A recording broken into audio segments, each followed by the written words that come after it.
बिस्मिल्लाहिर्रहमानिर्रहीम। अस्सलाम वालेकुम। उम्मीद है कि आप सब खैरियत से होंगे। आज हम नस्ट के एडमिशन्स के बारे में बात करेंगे। नस्ट यूनिवर्सिटी की पूरी डिटेल आपको इस वीडियो में दूंगा। नस्ट के 2022 के एडमिशन जो हैं वो स्टार्ट हो चुके हैं। एडमिशन से पहले इनके टेस्ट कंडक्ट किए जाते हैं और साल में 3 दफ़ा टेस्ट जो हैं वो लिए जाते हैं। पहला जो टेस्ट है जिसे NET 1 कहा जाता है, उसकी रजिस्ट्रेशन ओपन हो चुकी है और 14 नवंबर से लेकर 21 दिसंबर तक उसकी डेट है। तो आज इस वीडियो में हम उसकी सारी डिटेल देखेंगे, तो वीडियो को मुकम्मल देखिएगा। सबसे पहले नस्ट यूनिवर्सिटी का एक थोड़ा सा तारुफ कर लेते हैं। नस्ट 1991 में इस्टेब्लिश की गई और ये आर्म्ड फोर्सेस के अंडर पब्लिक सेक्टर की यूनिवर्सिटी है। इंजीनियरिंग यूनिवर्सिटीज़ में ये नंबर 1 पर आती है। अगर इसकी रैंकिंग की बात करें तो QS यूनिवर्सिटी रैंकिंग के लिहाज से ये नंबर 1 पे यूनिवर्सिटी आती है पाकिस्तान में। QS एशिया यूनिवर्सिटी रैंकिंग के मुताबिक ये 2021 में 76 नंबर पर आई थी। QS वर्ल्ड यूनिवर्सिटी रैंकिंग के मुताबिक 2021 में ये 355 नंबर पे फॉल करती है और QS ग्रेजुएट एम्प्लॉयबिलिटी रैंकिंग के मुताबिक 2020 में इसको नंबर 1 पे रैंक दिया गया। Times Higher Education Impact Ranking 2021 के मुताबिक भी ये नंबर 1 पर फॉल की। इंजीनियरिंग और कंप्यूटर साइंस के मज़ामीन से मुतल्लिक़ा तालिब इल्मों के लिए ये एक रिकमेंडेड और प्रेफर्ड अदारा है। नस्ट के टोटल 5 कैंपसेस हैं पाकिस्तान में। Islamabad campus, Rawalpindi campus, Risalpur campus, Karachi campus, Quetta campus. Islamabad campus सबसे बड़ा कैंपस है और यहाँ पर सबसे ज़्यादा अंडर ग्रेजुएट के प्रोग्राम्स पढ़ाए जाते हैं। नस्ट के इस्लामाबाद कैंपस में mechanical engineering, electrical engineering, computer science, software engineering, civil engineering, environmental engineering, geo informatics engineering, chemical engineering, metallurgy and materials engineering, architecture, industrial design, biotechnology, physics, mathematics, chemistry, business administration, accounting and finance, economics, maths communication, public administration, psychology और bachelor of law के programmes offer होते हैं। Rawalpindi campus में electrical engineering, mechatronics engineering, software engineering, computer engineering, mechanical engineering, information security engineering, जबकि Risalpur campus में civil engineering, aerospace engineering, avionics engineering programmes offer होते हैं। Karachi campus में mechanical engineering, electrical engineering, naval electrical engineering offer होते हैं, जबकि Quetta campus में civil engineering और कंप्यूटर साइंस के प्रोग्राम्स ऑफर होते हैं। नस्ट में तकरीबन 28 से 29 अंडर ग्रेजुएट प्रोग्राम्स ऑफर होते हैं। एकेडमिक क्वालिफिकेशन रिक्वायरमेंट की बात करें तो हर प्रोग्राम की अपनी क्वालिफिकेशन की रिक्वायरमेंट है।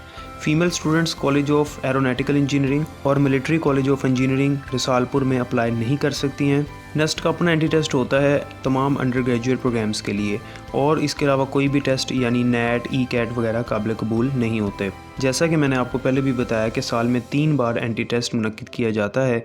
स्टूडेंट्स अपनी मर्ज़ी के मुताबिक एक या एक से ज़्यादा में भी हाजिर हो सकते हैं और टेस्ट दे सकते हैं, लेकिन हर एक टेस्ट के लिए अलग अलग अप्लाई करना पड़ता है। पहला टेस्ट जो है वो दिसंबर में लिया जाता है, दूसरा टेस्ट जो है वो मार्च में लिया जाता है। पहले दोनों जो टेस्ट हैं यानी NET 1 और NET 2 ये सेकेंड ईयर के एग्ज़ाम से पहले ही हो जाते हैं, जबकि तीसरा जो टेस्ट है वो सेकेंड ईयर के एग्ज़ाम्स के बाद और आपके रिज़ल्ट से पहले यानी जून जुलाई में कंडक्ट किया जाता है। लेकिन 2021 में सेकेंड ईयर के रिज़ल्ट में ताख़ीर होने की वजह से शेड्यूल तब्दील हुआ था और NET 4 भी कंडक्ट किया गया था। इस बार NET 1, NET 2 और NET 3 तीनों इस्लामाबाद में कंडक्ट किए जाएंगे, जिनका स्केड्यूल आपको स्क्रीन पर नज़र आ रहा है। NET 3 कंडक्ट होने के बाद नस्ट के एडमिशन साल में सिर्फ एक बार ही ओपन होते हैं। एक बात आपने याद रखनी है कि अगर एक स्टूडेंट ने एक से ज़्यादा NET दिए होंगे तो इसका मेरिट खुद बहुत सबसे ज़्यादा हासिल करदा नंबरों के मुताबिक यानी जिस NET सीरीज़ में सबसे ज़्यादा मार्क्स आए होंगे उसके मुताबिक उसका मेरिट बन जाएगा। वो तालिब इल्म जो सेकेंड ईयर में हैं या सेकेंड ईयर मुकम्मल कर चुके हैं और इसके लिए शर्त यह है कि उनके इंटरमीडिएट में 60% मार्क्स होने चाहिए, वो इस टेस्ट के लिए अप्लाई कर सकते हैं और ये पाकिस्तान इंजीनियरिंग कौंसल यानी PEC की शर्त है। मैट्रिक और इंटर में कम से कम 60% नंबर होना लाजमी है। आम तौर पर तलबा फर्स्ट ईयर के दाखिलों की बुनियाद पर ही अप्लाई करते हैं, लेकिन 2020 में कोविड-19 की वजह से मैट्रिक की बुनियाद पर तलबा ने अप्लाई किया था। जैसा कि मैंने आपको बताया कि NET 1, NET 2 और NET 3 सेकेंड ईयर के रिज़ल्ट से पहले ही कंडक्ट हो जाते हैं।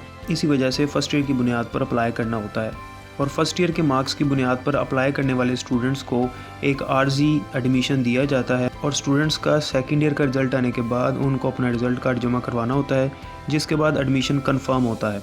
लेकिन 60% नंबर से कम होने की सूरत में दाखिला मनसूख कर दिया जाता है। एज लिमिट की बात करें तो अंडर ग्रेजुएट प्रोग्राम्स में कोई भी एज लिमिट नहीं है और अगर हम टेस्ट की बात करें तो नस्ट का जो टेस्ट है उसमें टोटल 200 MCQs होते हैं, जिसके लिए 3 घंटे दिए जाते हैं। नस्ट के टेस्ट में कोई नेगेटिव मार्किंग नहीं होती। इस तरह से average time for solving MCQs 5.4 seconds बनता है। हर डिपार्टमेंट का अपना एंटी टेस्ट फॉर्मेट होता है जो कि आपको स्क्रीन पर नज़र आ रहा है। इस फॉर्मेट के मुताबिक टेस्ट लिया जाता है। जैसा कि आप देख सकते हैं कि बीएस मैथमेटिक्स के लिए 85% मैथमेटिक्स का पोर्शन होता है, 10% इंग्लिश का और 5% इंटेलिजेंस का। इसी तरह से बाकी प्रोग्राम्स के जो टेस्ट फॉर्मेट्स हैं वो भी आपको स्क्रीन पर नज़र आ रहे हैं। मेरिट फार्मूला की बात करें तो 2022 के लिए engineering, computer science, business studies and social sciences, LLB, architecture, industrial design, biotechnology, BS mathematics, BS physics और BS केमिस्ट्री का जो मेरिट है वो इस तरह से बनेगा कि नस्ट एंट्री टेस्ट 75% कंसिडर होगा, SSC यानी मैट्रिक जो है वो 10% और जबकि इंटरमीडिएट जो है 15% कंसिडर किया जाएगा। आपने नस्ट के लिए टोटली ऑनलाइन अप्लाई करना है, जिसका लिंक आपको स्क्रीन पर नज़र आ रहा है। इस लिंक पे जाकर आप अप्लाई कर सकते हैं और टोटली आपका ऑनलाइन प्रोसेस होगा। नस्ट सैट के टेस्ट को भी एक्सेप्ट करता है और जो स्टूडेंट सैट का टेस्ट दे चुके हैं या देना है वो उसकी बेस पर भी अप्लाई कर सकते हैं और अपना स्कोर जो है वो सबमिट करवा सकते हैं। सैट वालों के लिए अलग से सीट्स होती हैं, कुछ रिजर्व्ड सीट्स हैं और ये नेशनल कैंडिडेट्स के लिए हैं जिनके लिए सेपरेट मेरिट लिस्ट लगती है। एक तालिब इल्म एक से ज़्यादा कैटेगरी का एंटी टेस्ट भी दे सकता है, दोनों के लिए उसे अलग अलग अप्लाई करना होगा, लेकिन एक टेस्ट की बुनियाद पर दाखिला सिर्फ एक मुतलका फील्ड में ही हो सकता है। LLB के स्टूडेंट्स के लिए HEC का लैट टेस्ट देना बड़ा ज़रूरी है और उसमें 50% मार्क्स आने ज़रूरी हैं। इसके अलावा अगर हम फाइनेंशियल असिस्टेंस की बात करें तो नस्ट नीड बेस्ड स्कॉलरशिप भी ऑफ़र करता है। इसके अलावा PIF, USAID, UK aid, OIC और इसके अलावा अदर स्कॉलरशिप्स भी ऑफ़र करता है। फाइनेंशियल असिस्टेंस के लिए एंटी टेस्ट में जब अप्लाई करना होता है उसके साथ ही आपने उसके लिए भी अप्लाई करना होता है। अगर हम प्रोसेसिंग फ़ी की बात करें तो एंटी टेस्ट में अप्लाई करने की फ़ीस 3500 रुपये है और ये फ़ीस इनवॉइस के ज़रिए से आपको HBL में डिपॉजिट करवानी होगी। फ़ीस सबमिट करवाने के बाद आपने टेस्ट की डेट सेलेक्ट करनी है, फिर एडमिट कार्ड का प्रिंट लेना है। एक से ज़्यादा किस्म के एंटी टेस्ट में अप्लाई करने के लिए आपको अलग-अलग फ़ीस जमा करवानी होगी। तीनों NET के बाद NUST final merit position show करता है, यानी नेस्ट वाले मेरिट पोजीशन दिखाते हैं, एग्रीगेट नहीं दिखाते, जिसके बाद तुलबा अपनी प्रेफरेंस के मुताबिक अपने प्रोग्राम का इंतखाब कर सकते हैं। और आखिर में सेकेंड ईयर के रिज़ल्ट के बाद नस्ट की तरफ से सिलेक्टेड तालिब इल्मों की लिस्ट लगा दी जाती है। मज़ीद मालूमात के लिए आप नस्ट की वेबसाइट को विज़िट कर सकते हैं जिसका लिंक आपको स्क्रीन पर नज़र आ रहा है।